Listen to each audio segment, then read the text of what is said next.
Welcome to the Terror Time. The first story is about the haunted farmhouse.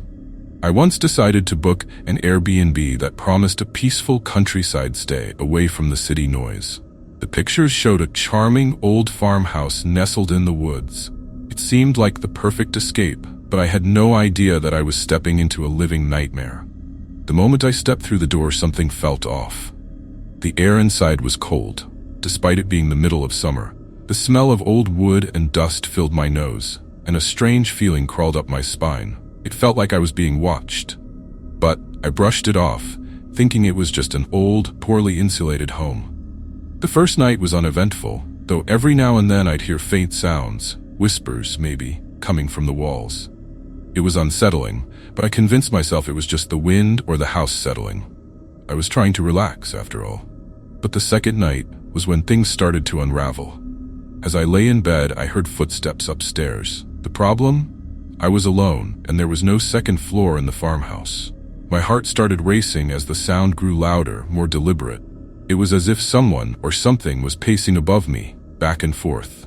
Suddenly, I heard a loud thud, followed by a soft moan. That was no house settling. In a panic, I grabbed my phone and started recording, hoping to catch something on camera to explain these eerie noises.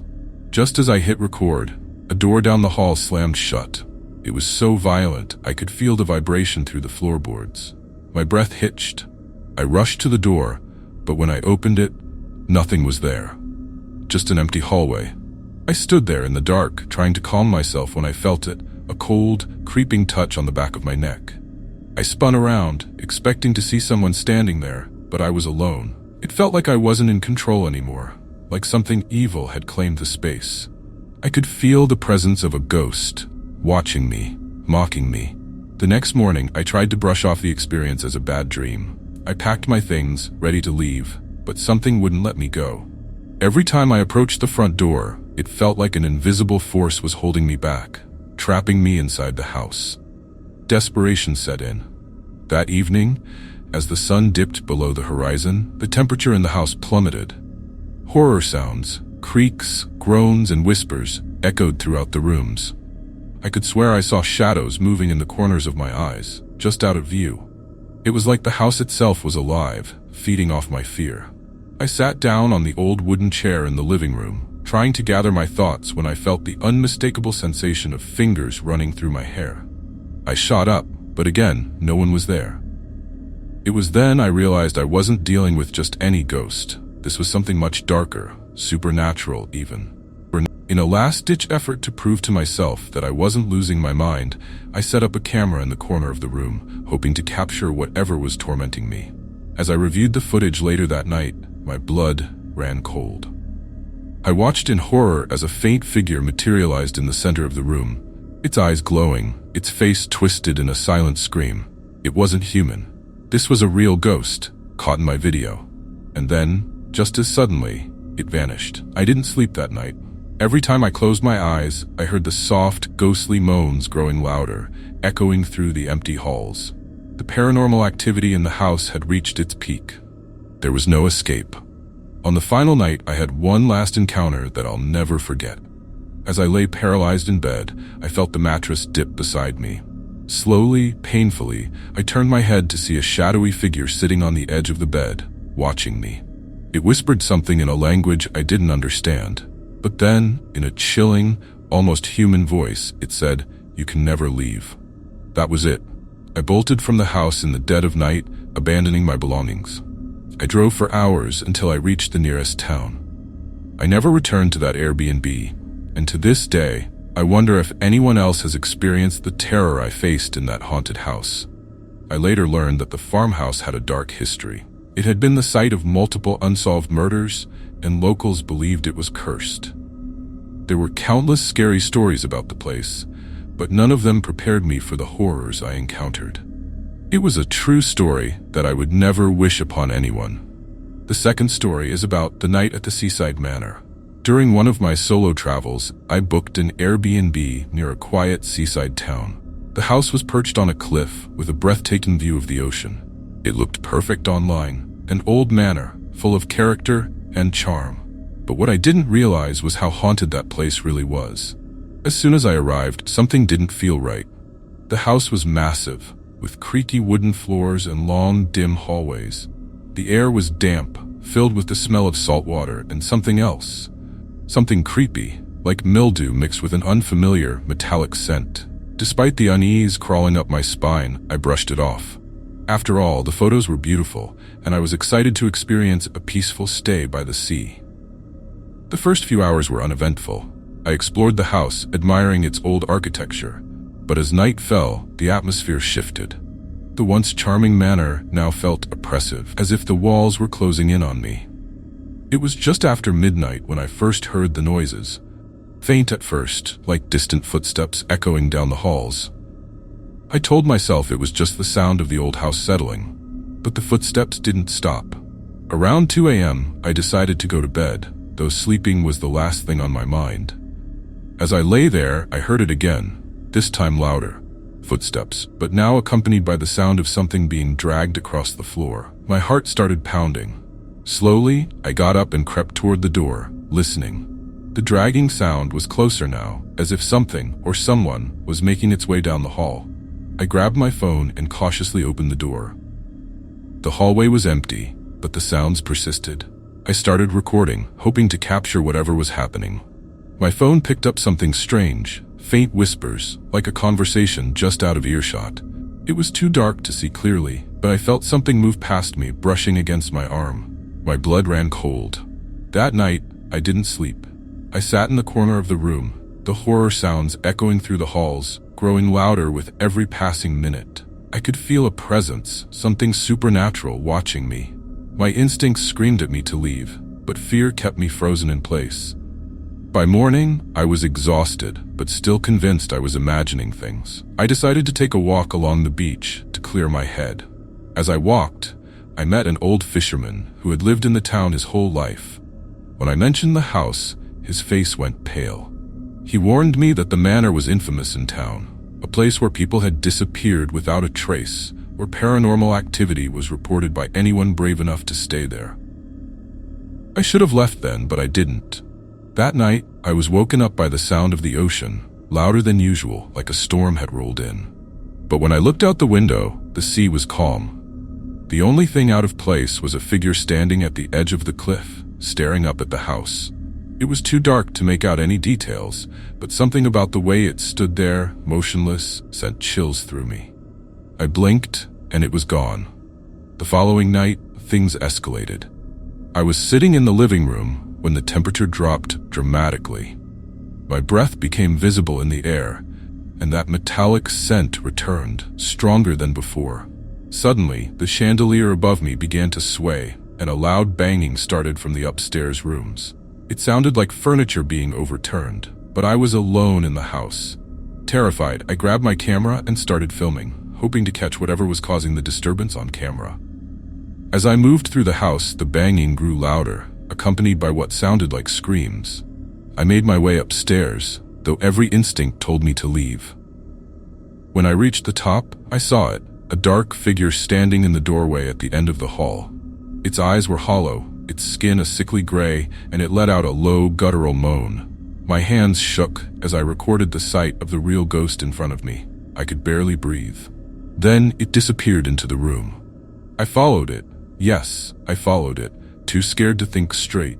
When I entered the room, I saw what had been making the dragging noise. In the center of the room was an old, rotting trunk. Its lid was slightly open, revealing torn, blood-stained clothes inside. I felt nauseous, like I was intruding on something evil, something I wasn't supposed to see. As I stood there, frozen in place, I heard a whisper behind me. "You shouldn't have come." I spun around, but no one was there. The room grew colder, and then, out of nowhere, the door slammed shut, trapping me inside. Panic set in. I banged on the door, trying to get out, but it wouldn't budge. That's when the figure reappeared, standing just inches away from me. Its hollow eyes stared into mine, and for a moment, everything went silent. Then, in a terrifying whisper, it said, "Leave, or you'll be next." I don't know how I managed to escape that house. All I remember is running, stumbling through the halls and out the front door, not stopping until I reached my car. I drove for hours, not caring where I went, as long as it was far away from that place. When I looked back at the footage, my stomach dropped. The figure I had seen was clearly visible in the video, standing behind me as I walked through the house. It was caught on camera, undeniable proof of the horrors I experienced. The manor still stands on that cliff, but I'll never return. The house has a dark history, and I was just another person who fell victim to its evil past. This was a true story, one I'll never forget. The third story is about the shadow in the mountain cabin. I've always loved the mountains. The isolation, the crisp air, and the tranquility were exactly what I needed for a quiet weekend getaway. I found a remote cabin on Airbnb, surrounded by thick woods and far away from the hustle of city life. It looked rustic and peaceful, exactly what I wanted, but it turned out to be the most terrifying experience of my life. The cabin was as picturesque as the photos had shown, built from rough logs with large windows overlooking the forest. It was perfect. But the moment I set foot inside, something felt off. It was the way the shadows clung to the corners, how the silence in the air was too heavy, too still. But I shrugged it off, thinking it was just the isolation playing tricks on my mind. That night, the wind howled outside, and the fire crackled in the stone hearth. It was almost cozy, but as the hours crept on, I began hearing strange noises coming from the woods. It wasn't just the sound of the wind through the trees, it was something else. A soft whispering, barely audible, as if someone, or something, was out there. I tried to ignore it, but the noise persisted, growing louder. Around midnight, the whispers became clear words. "Come out." My heart raced. It sounded like someone was just outside the window, beckoning me to come closer. I glanced outside but saw nothing. The woods were dark and impenetrable, yet the voice continued. "Come out." The next morning I explored the area around the cabin, looking for any explanation for what I heard. Maybe there was someone else nearby, but the more I searched, the more isolated the cabin felt. No sign of life anywhere. That's when I found it, a small, weathered grave marker, hidden among the trees just a few feet from the cabin. There was no name, just a single date, 1897. That evening, the cabin grew colder, and an eerie silence fell over the woods. The whispering returned, this time more persistent. Horror sounds filled the air, like footsteps crunching on leaves outside the windows. Every now and then, I'd catch a glimpse of movement out of the corner of my eye, a shadow slipping between the trees, just out of sight. I felt a knot of dread forming in my stomach. I decided to set up my camera to see if I could capture whatever was happening on camera. As I recorded, the cabin felt more oppressive, as if the air itself was thickening, suffocating. I watched the footage back, and there it was, a dark figure, almost human in shape, standing at the edge of the forest. It didn't move, didn't make a sound, just stood there, watching me. I tried to tell myself it was just a trick of the light, but deep down, I knew it wasn't. That night, everything escalated. I woke up to the sound of knocking, slow, deliberate knocks on the door. My heart pounded in my chest as I tiptoed toward the door. When I looked through the peephole, no one was there. But the knocking continued, echoing through the cabin like a drumbeat. I backed away, my pulse racing, when I saw it, the shadow from the woods, now standing in the corner of the room. It was darker than the night itself, an unnatural void of blackness. My throat tightened as I stared at it, frozen in place. It didn't move, but I could feel it watching me, waiting. Slowly, I backed toward the door, reaching for the handle. But just as I turned it, a loud bang rang out and the lights flickered. I ran outside, desperate to escape. But when I reached the clearing, the whispers began again, louder now. "You shouldn't have come." I spun around, my camera still recording, and there it was, standing in the doorway of the cabin. The real ghost. It stepped forward, its eyes glowing with an unnatural light, and let out a low, guttural growl. I bolted toward my car, but the figure followed, gliding across the ground as if it weren't bound by the laws of nature. I could feel its presence behind me, its evil aura pressing against me, suffocating me. I reached the car, threw open the door, and sped down the mountain road without looking back.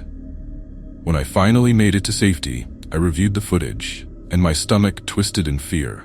I had caught it on camera, the dark figure, the paranormal activity in the cabin, everything. There was no denying what I saw. It was real.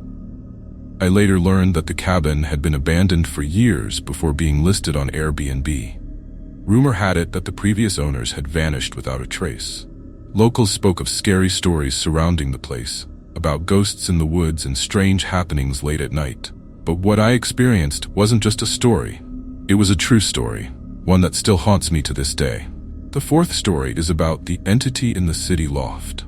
Last winter, I decided to spend a weekend in a sleek city loft I found on Airbnb. The listing showed a modern space with large windows overlooking the city skyline. It seemed like a perfect mix of luxury and urban vibe. But what the pictures didn't show was the sinister secret hidden within those walls. From the moment I stepped inside, the place felt wrong. At first, it was subtle. The air was heavy, almost suffocating, and the shadows seemed too dark for a space with so much natural light.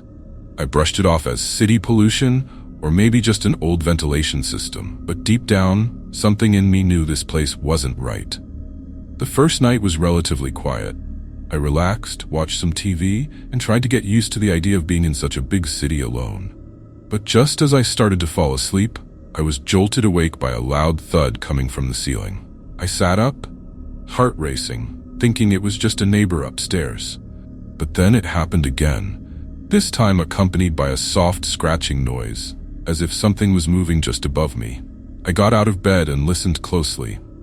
The scratching grew louder, more deliberate, as if whatever it was right above my head. It sounded like someone was crawling across the ceiling, but I was on the top floor. There was no apartment above me. I tried to convince myself it was a rat or some animal trapped in the attic, but deep down, I knew it wasn't. It felt supernatural. The air in the room grew colder, and I felt a wave of chills wash over me. That's when I saw it. A dark, creepy shape shifting in the corner of the room. At first, I thought it was a trick of the light, but the figure started moving, creeping toward the bed. It was a shadow, but darker than any shadow I'd ever seen. Panicked, I grabbed my phone and started recording, hoping to catch whatever it was on camera. As I watched through the lens, the figure seemed to flicker in and out of view, almost as if it were aware I was recording it. My breath caught in my throat as it slowly dissolved into the wall, leaving nothing behind but an eerie silence. I didn't sleep the rest of the night. Every few minutes, I'd hear faint horror sounds, soft whispers, the scratching returning, and sometimes even footsteps echoing from above. The loft felt like it was alive, like it was watching me, waiting for something. I could sense the presence of something evil, lurking just out of sight. The next day, I tried to shake off the unease. I spent most of my time out in the city, trying to forget about what had happened. But when I returned to the loft that evening, the atmosphere felt even heavier than before. I could feel something watching me from the moment I stepped inside. I turned on every light, hoping that would make me feel safer, but it didn't. As I sat on the couch, I noticed a shadow moving across the far wall. It was subtle at first, but then it became clearer, a ghostly figure, hovering near the ceiling. I stared in horror as the shadow grew larger, darker, until it took on a nearly human form.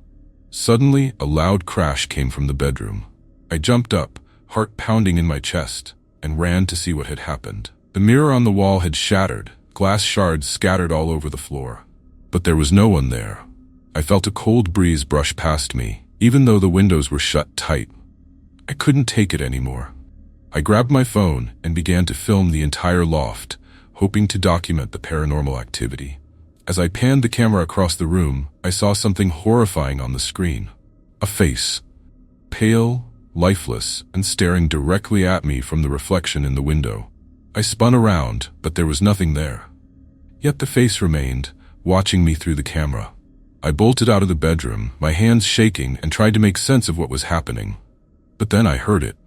A whisper, soft at first but growing louder. "Get out." My heart felt like it would explode.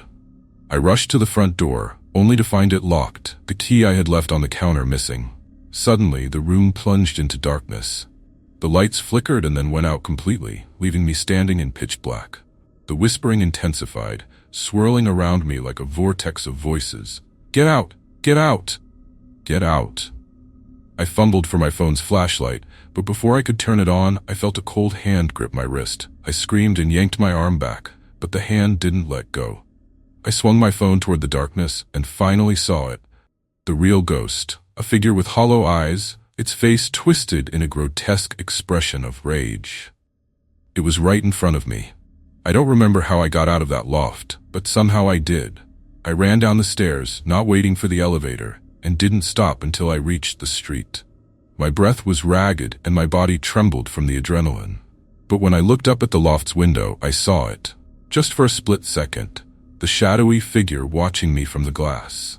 The next morning, I contacted the Airbnb host and asked if anyone else had experienced anything unusual in the loft. At first, they hesitated, but eventually they admitted that several guests had reported creepy happenings, including unexplained noises and seeing strange figures at night. But none of them had stayed long enough to find out what was really haunting the place. I'm not sure what entity was trapped in that loft, but I know one thing for sure. It wasn't human. And whatever it was, it didn't want me there. This was a true story, one I'll never forget, and one I hope to never experience again.